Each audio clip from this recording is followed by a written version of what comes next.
on KTN Prime. Go slow or go under. Kavaludi's life threatened ahead of police vetting report.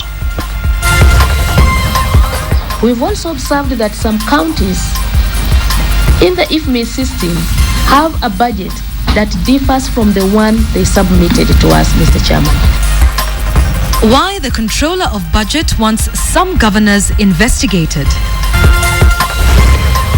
The Quill eggs bubble. Are Kenyans too gullible? We are welcoming the president to come and join us in Kisumu County. A rare support. Kisumu residents ready to work with Uhuru's administration. This is KTN Prime with Yvonne Okwara and Wilson Buru.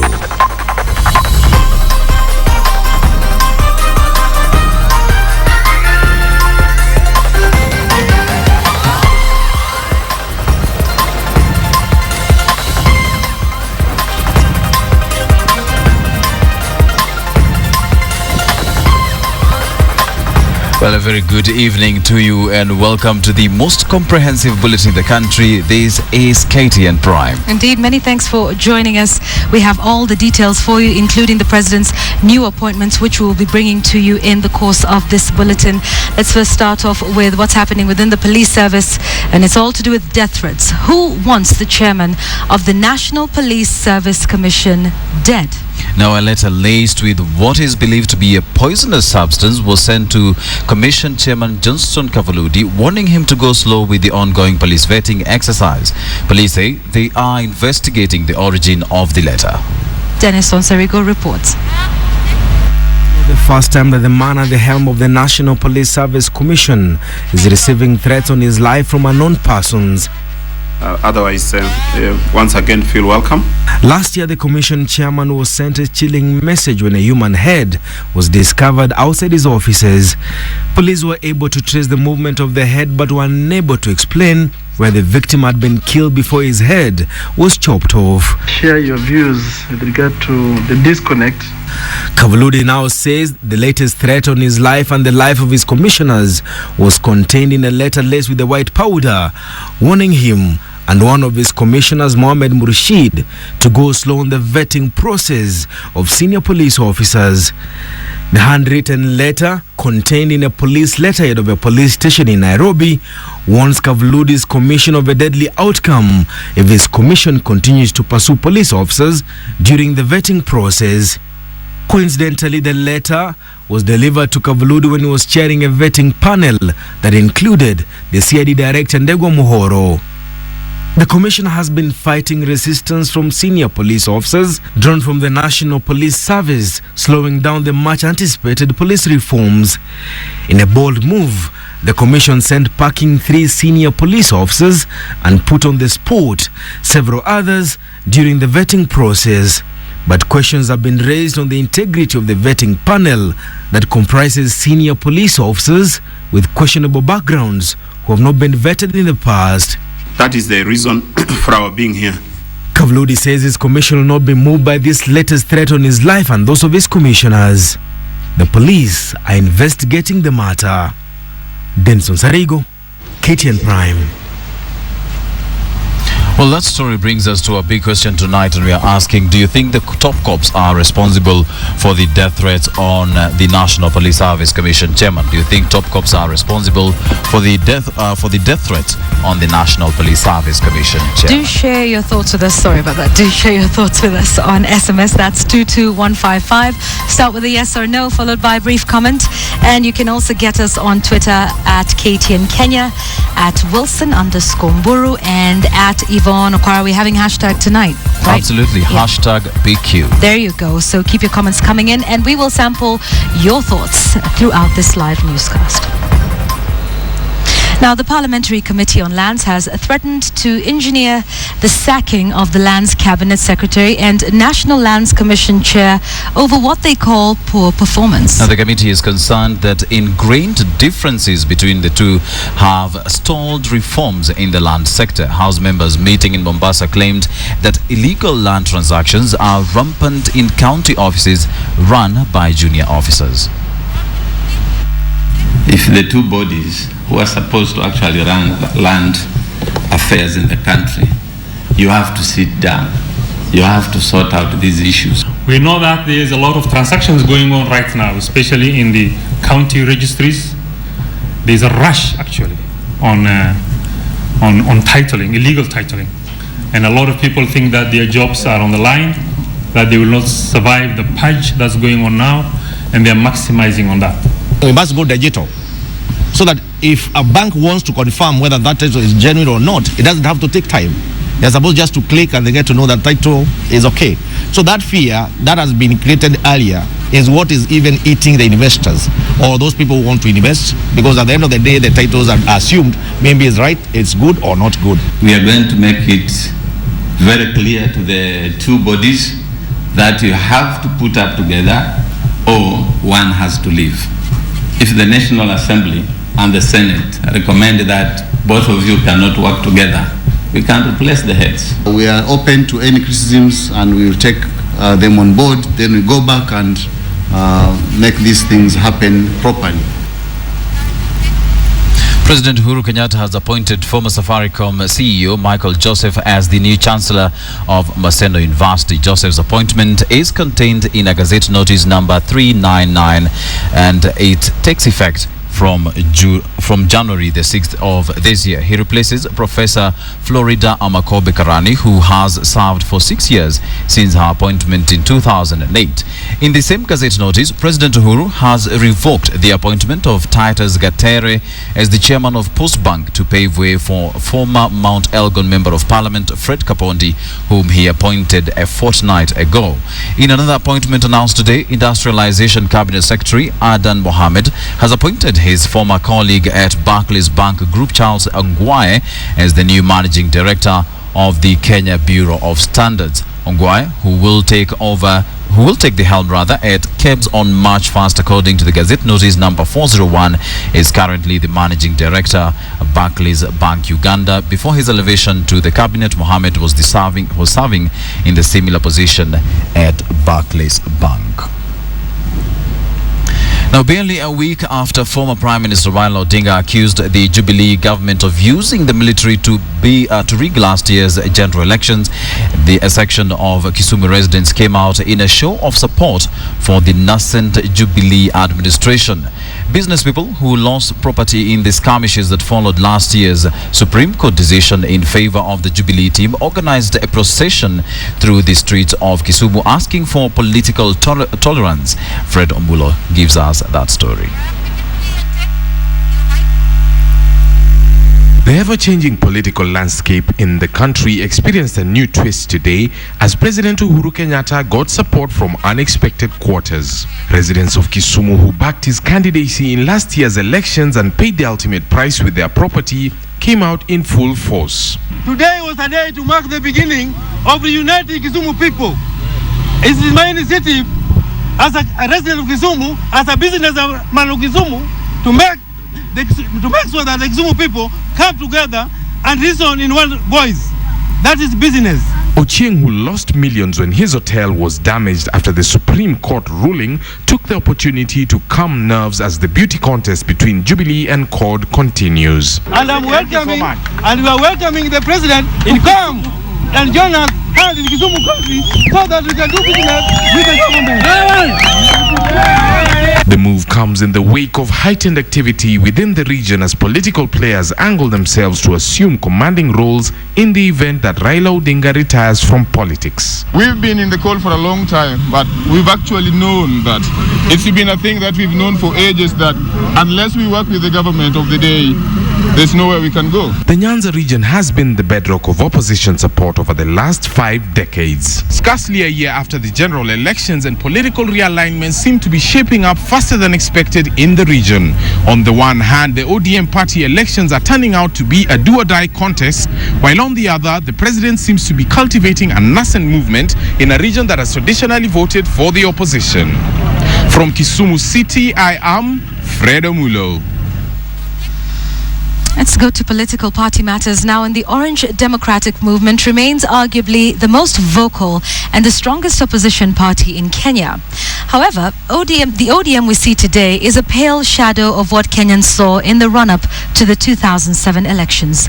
Next month, 3,200 delegates converge at Kasarani Stadium to choose ODM's national leaders in what pundits are considering a make-or-break party election. KTN's political editor Ben Kitili takes a look at the Orange Party's metamorphosis in its 9 years of existence and what the forthcoming elections mean for the party. The Orange Democratic Movement was born from the massively popular grassroots crusade that campaigned against the proposed constitution in the 2005 referendum. Kenyans proceeded to shoot down the famous Wako draft, with the north side that ODM supported garnering 58.12% of the vote, handing a bad defeat to the government-backed Yes campaign. The Orange movement that was unveiled in the referendum that finally transformed into the ODM party had such a massive attraction in the country. But in the run-up to the 2007 general election, cracks in the original ODM Kenya coalition forced a split. Raila Odinga and his team defecting and taking over a political party called ODM that was registered by lawyer Mugambi Imanyara. Odinga's rival Kalonzo Musyoka remaining with ODM Kenya. Ladies and gentlemen, this is the Pentagon. A political masterpiece reminiscent of Raila Odinga saw ODM emerge as the party to beat. The Orange Party boasted of a formidable lineup. Odinga as party leader, Musalia Mudavadi the deputy party leader, William Ruto, Joseph Nyaga, Najib Balala, and Charity Ngilu making up the party's top organ, the Pentagon. What followed was massive euphoria that earned the party a huge following across the country. I've done our party ODM some service, and our members know it. No more of that. 9 years later, much has changed at Orange House. One of the key stakeholders within the party, who was William Ruto, left with a big chunk. ODM is not really on the decline per se, but I think it has gone to sleep. ODM!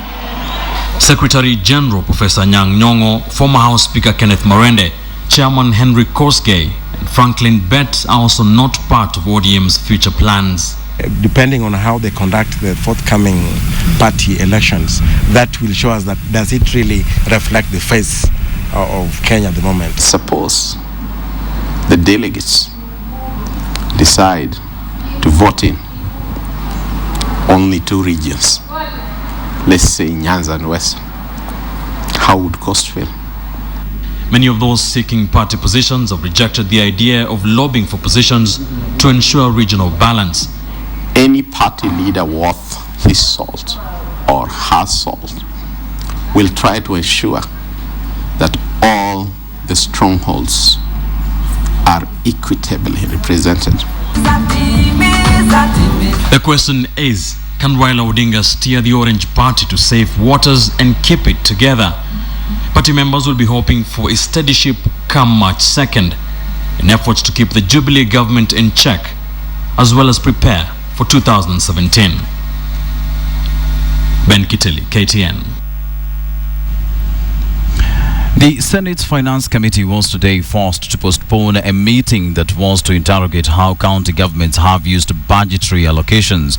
This is after the chairman of the Governor's Council failed to show up. And as KTN's Patrick Amima reports, the Controller of Budget, Agnes Odhiambo, told the Senate's Finance Committee that some governors should be investigated over the manner in which they were handling county funds.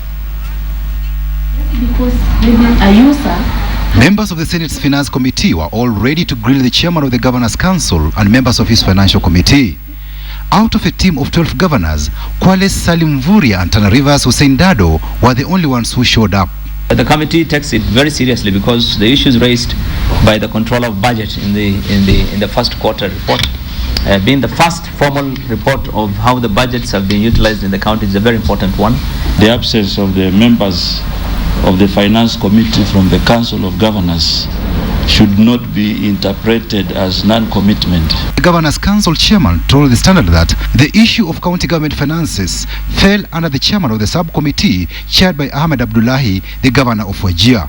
Earlier, the Control of Budget Agnes Odhiambo had presented to the Senate the first quarter county budget implementation report, where she expressed concern over attempts to devolve corruption to counties. We've also observed that some counties in the IFME system have a budget that differs from the one they submitted to us, Mr. Chairman. We are following the matter, and if we find that that is deliberate, then we shall have to refer those counties to the relevant authorities. The report shows that out of the total expenditure of 13.3 billion shillings during the first quarter, personnel emoluments accounted for 55%. Operations and maintenance, which comprises administration costs, domestic and foreign travel costs, subsistence, training expenses, purchase of motor vehicles and hospitality services, consumed 38% of the budget, while development expenditure accounted for only 7%. The expenditure on travel appears high. Some have huge and surrendered interests. We are doing an analysis, Mr. Chairman, and we will forward this matter to the Senate because it needs to be addressed and addressed now. Counties which recorded the highest expenditure on salaries were Nairobi, Mombasa and Kiambu. Turkana, Makueni and Bomet counties had the highest expenditure on operations and maintenance. Counties spent 473.4 million shillings for payment of sitting allowances. Here, Nairobi City County spent the highest amount, followed by Kisii, Migori and Meru counties. These, even as governors complained over low revenue collections between July and November last year. Patrick Amimo, KTN. Still on county matters, the controversial Nakuru County Finance Act will now have some of its contentious issues taken back to the County Assembly for amendment. This follows a meeting held between county government officials and traders who were protesting over the new levies contained in the Act. The stakeholders meeting held at Soilo area in Nakuru was meant to review the controversial issues in the Act that had caused uproar among the traders.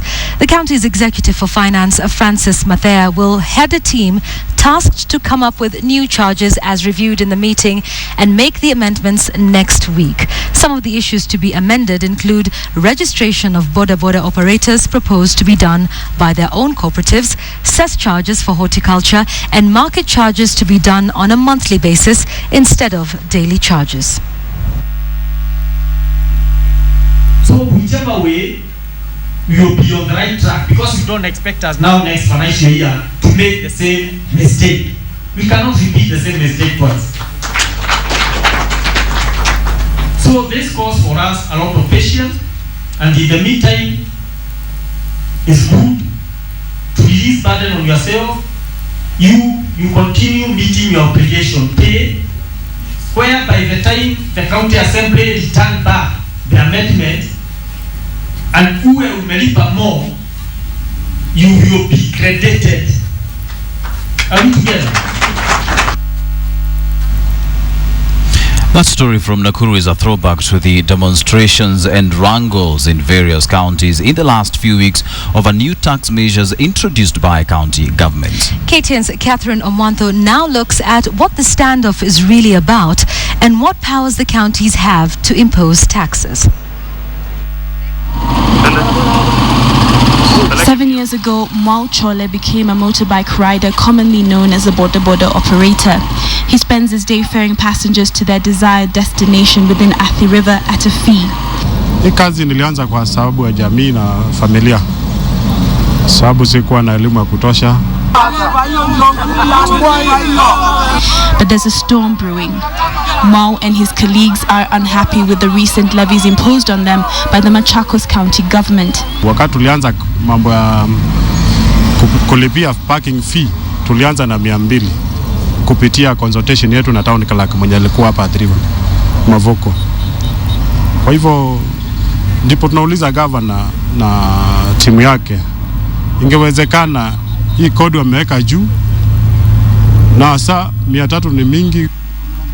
The 300 shillings parking fee is paid monthly, but the 1,250 shillings for registration is paid every year. Mao does not see the reason for the taxes. Sababu mabonde imezidi. Services hawajaofa kabisa kama vile zinafaa. Hata sehemu zingine unaenda unapata wana bodaboda wako na shed. Sisi tunaumia sana. These are the reasons a number of border operators took to the streets. They say while the county government held discussions with them over the new monthly parking fees, they were never consulted about the registration fees, and they fear that more taxes will be added on without consultations. Tunawaambia pia hatutalipa hiyo kodi kabla tujaona mabadiliko kupitia kwa county. And these scenes are a reflection of Meru County, and even though residents of Kakamega, Busia and Kiambu have not taken to the streets, they too have displayed displeasure with the various new taxes. Sasa ikiwa mtu kama mimi nikiwa na mgonjwa, itabidi mgonjwa wangu akufie nyumbani, sitapeleka mochari. Sababu naona bili ya mochari itakuwa bei kali sana. According to Isaac Ruto, the chairman of the Governor's Council, claims that governors never consulted their county residents are false. Remember, most of these things happened last year when a lot of confusion was on, and even the public maybe did not pay attention to the issues that they were supposed to have addressed. So really everybody is in the learning curve.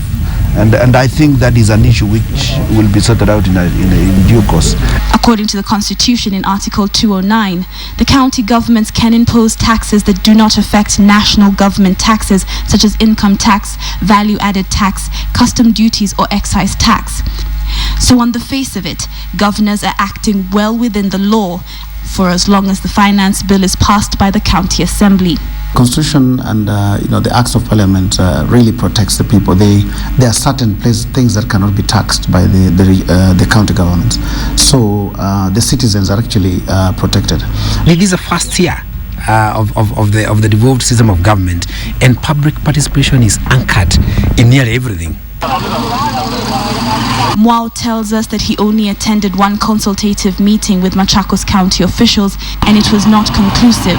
An hour away from his trade can cost him that extra penny needed to take care of his family. Chances are that this is the reason he did not attend county meetings, but he will not admit that.